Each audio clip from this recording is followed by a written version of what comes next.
కావాలంటే డీలిమిటేషన్ జరగాల్సింది అన్నట్టు. ఎవర్ గ్రీన్ ఎల్లంపల్లి ప్రాజెక్టు నుంచి వరుసగా రెండో ఏడాది కూడా లిఫ్ట్ షురు. మేడిగడ్డ అవసరం లేకుండానే నీటి ఎత్తిపోతలు పూర్తి స్థాయిలో కూడా లిఫ్ట్ మొదలు పెట్టినటువంటి ప్రభుత్వం వచ్చే నెల 7 వరకు కూడా నిరంతరాయంగా కూడా ఎత్తిపోతలు రోజు 1.5 టీఎంసీల చొప్పున 22.5 టీఎంసీలు విడుదల చేయనుంది. ఇక నంది, గాయత్రి, ఏదైతే మల్లన్న సాగరు, రంగనాయక సాగరు, అన్నపూర్ణ సహా 7 పంపుల ద్వారా అయితే లిఫ్ట్ ఇరిగేషన్ అయితే జరుగుతుంది. 24 గంటల కంటెంట్ ఏదైతే కరెంట్ ఉంటుందో కరెంట్ కూడా సరఫరాకు ఇరిగేషన్ శాఖ కూడా విజ్ఞప్తి చేస్తుంది. ఎందుకంటే ఇంతకుముందు ప్రభుత్వంలో 24 గంటలు కరెంటు ఉంటుండే.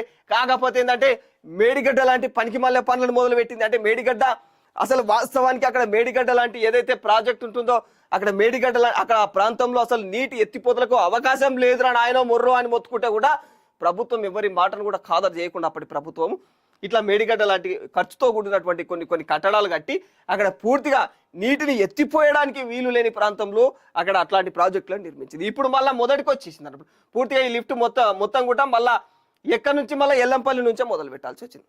ఎల్లంపల్లి ఆల్రెడీ మంచి ప్లేసు, ఆ ఎత్తిపోతలకు చాలా సరైన ప్రదేశం అని చెప్పేసి ఇంతకు ముందు కూడా ఎవరైతే నిపుణులు ఉన్నారో దీనికి సంబంధించి ఆ నిపుణులు కూడా ఎన్నోసార్లు తెలియజేయడం జరిగింది.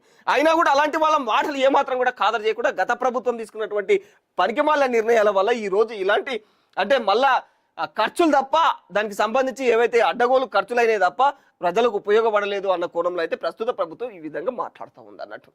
ఇక వచ్చే నెల 7 వరకు కూడా నిరంతరాయంగా కూడా ఎత్తిపోతలు జరుగుతాయి. ఇక రోజు 1.5 టీఎంసీల చొప్పున అయితే 22.5 టీఎంసీలు ఎత్తిపోవడం జరుగుతుంది. ఇక 7 పంపుల ద్వారా లిఫ్ట్ ఇరిగేషన్ అనేది జరుగుతోంది. 24 గంటల కరెంటు సరఫరాకు ఇరిగేషన్ శాఖ విజ్ఞప్తి చేస్తుంది. ఇక ఏదైతే కోతలు లేకుండా పంపులకు ఏదైతే కరెంటు ఇచ్చేందుకు కూడా విద్యుత్ శాఖ ఓకే అని కూడా ఇప్పటికే తెలియజేయడం జరిగింది. ఇదంతా కూడా మనందరికీ తెలిసిన విషయందే. ఇది కాళేశ్వరం ప్రాజెక్టులో భాగంగా నిర్మించినటువంటి మేడిగడ్డలో జరిగిన అవకతవకలు ఎలాంటివి జరిగినాయి, ఆ మేడిగడ్డ పనిచేస్తలేదు కాబట్టి మళ్ళీ ఎల్లంపల్లి నుంచే మళ్ళీ ఎత్తిపోతలు అనేది మొదలు పెట్టింది ప్రస్తుత ప్రభుత్వం అన్నట్టు.